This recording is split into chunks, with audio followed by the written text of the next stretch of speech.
Hello there, everybody. This is King Mac, your friendly hamburger pal. Welcome to this feature presentation on YouTube. Be sure to enjoy a hot, fresh cheeseburger along with some delicious golden French fries, a tasty milkshake, and a nice soft drink. Thank you all for watching, and now sit back and relax and enjoy as Tony here brings you our feature presentation of TTBurger game reviews.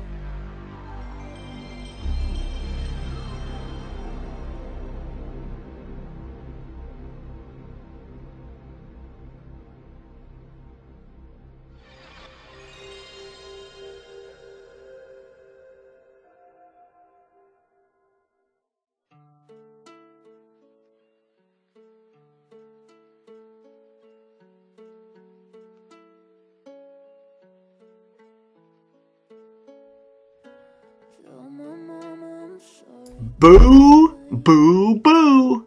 Were you scared? Well, if you were, then I got you. But if you weren't scared, I'll get you next time for sure. Welcome back, everybody. You're watching TTBurger game reviews here on YouTube, and I'm your host Tony, bringing you more game reviews here as we're in the month of October. It's Halloween once again. We're going to be continuing this month with a bunch of horror-themed, Halloween-themed games, stuff like that. All for the life of liking here. We're at episode 252 here, part 1 of 3. And today we actually have a special guest here. I'm sure you all remember him from when I reviewed Martial Gothic Unification and Jersey Devil. But we're on good terms now and stuff. All the way away from Seattle is TTBurger. Hey Jack, what's going on? How's everything going over there?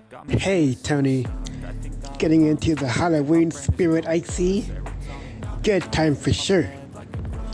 My favorite time of the year. Definitely, I see things are going well in the pumpkin patch and stuff. Like no pumpkin stole, I hope. No, not at all. If someone stole them, I would be one mad jack-o'-lantern.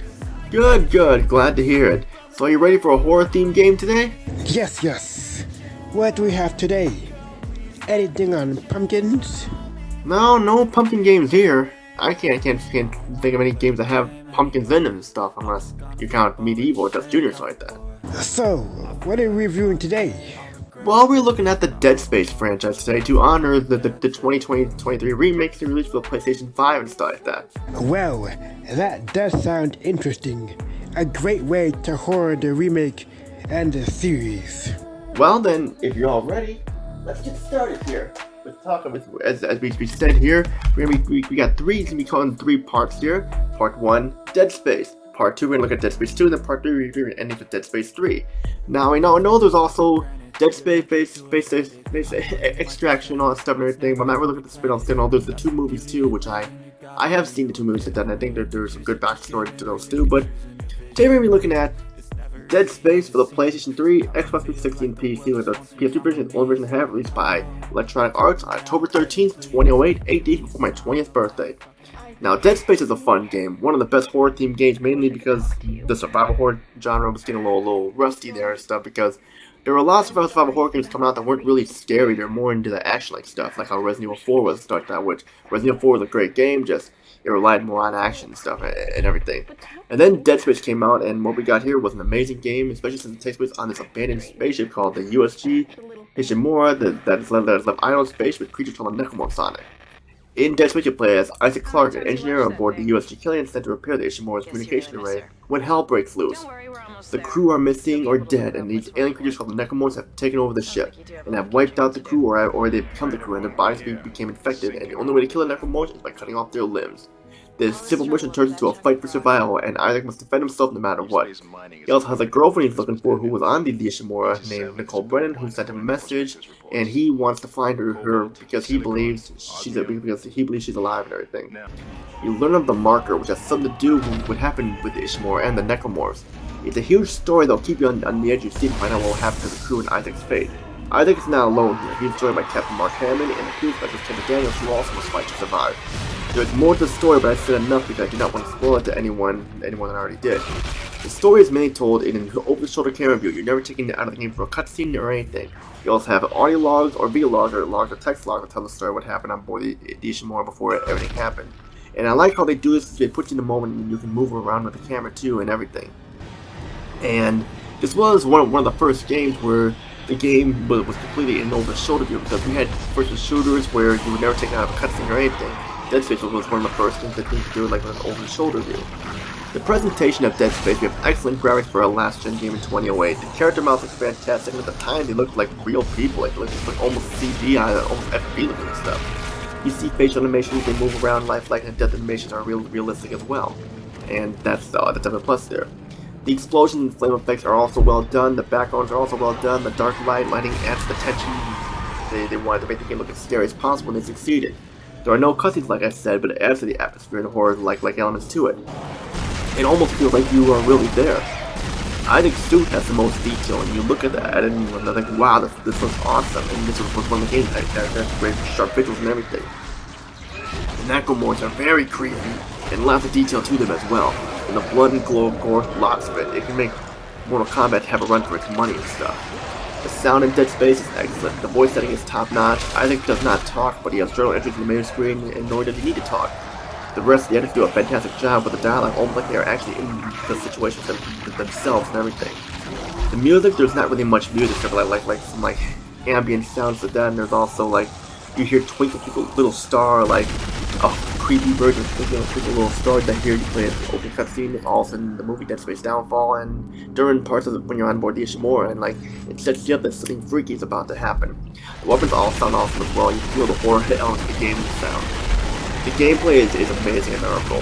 What I like about Dead Space is that it does not rely on jump scares to scare the player and stuff. All the scare elements make you feel paranoid because you don't know what will happen. And of course, do not mess around, they will come after you. If you're doing anything of running away, it's smarter to fight them. You have a bunch of weapons in your arsenal you'll come across that will kill the Necromorphs, and you'll need them. Like you got this razor, you got this like this weapon that shoots out like razor saws and stuff like that, or you got the flamethrower, so or you can just like mess around with a lot of weapons there, but you will have to be sure you get credits to start that to unlock them and stuff like that. You also have puzzles to solve that rely on your kinesis, which is like a telekinesis to pick up objects just like gravity, and your stasis, which slows time down with fast moving objects to get through to avoid getting killed. The game can get a bit tough at times, but it's not to the point where the game is unplayable and such. You can also upgrade your hazard suit at the shop where Isaac can wear it along with other items. The game is pretty lengthy for a survival horror game. Will probably take you about like 8 or 9 hours to sort of complete. And then after that, you can play the game again with all your upgrades and your lockables and stuff like that, and you can just get more. Fun game, but we have some negatives here. Some of the weapons can be a bit underpowered, and when you trade them in to get a new one, you don't really get that much credit for them to buy. So you end up selling ammo and stuff like that. And in the shop items, some of them can be overpriced, like I mentioned, and like sometimes help powers can be kind of scarce, especially if you need a bound, you're out of them, and you're fucking, you're gonna have to try and fight for your life to survive, which does add a challenge to it. And some of the rooms on the Ishimura look very similar to one another, making it easy to get lost. Even with the waypoint on, you can use by holding down the R3 analog stick, and just sometimes it'll just like the map, like will have you set up for the wrong objective, you can get lost. But those are the only problems I have with it, though.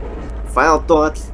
If you like survival horror games or want something on like a derelict, like a abandoned spaceship or the Ishimura, Dead Space is the way to go for sure. I give it a 9 out of 10 for the problems I have with it, but still a fun game overall. And that's pretty much it for episode 252, part 1 of 3. Let's check in with Jackalburger and see how he's doing there. Hey Jack, you still with us here? What do you think about Dead Space? It was an eerie horror type game, a desolate spacecraft, Necromorphs, and more definitely worthy of a 9 out of 10. I would so play for sure. You got it, Jack. You ready for part 2 of episode 252? There's still tons of horror-like games out there to be reviewed, and we need to keep going with our Dead Space series review. Yes, Tony. I cannot wait. We check out Dead Space 2, the sequel, released in 2011. This time, Isaac Clarke has a voice, and we all were expecting a sequel, since the first game was a success. Yeah, that's right, Jack. We're looking forward to it as well, what happens in Dead Space 2. And well, you have to find out what happens, but now I must go, Jack. It's time we end this review here before part 2 starts. Yes, Tony. I must return guarding my pumpkin patch here in Seattle. We do not want pumpkins stolen again, do we? Take care, Tony. You too, Jack. We continue with Dead Space with my Dead Space 2 review for episode 252 part 2 of 3. As all I gotta say, take care everybody. Peace out.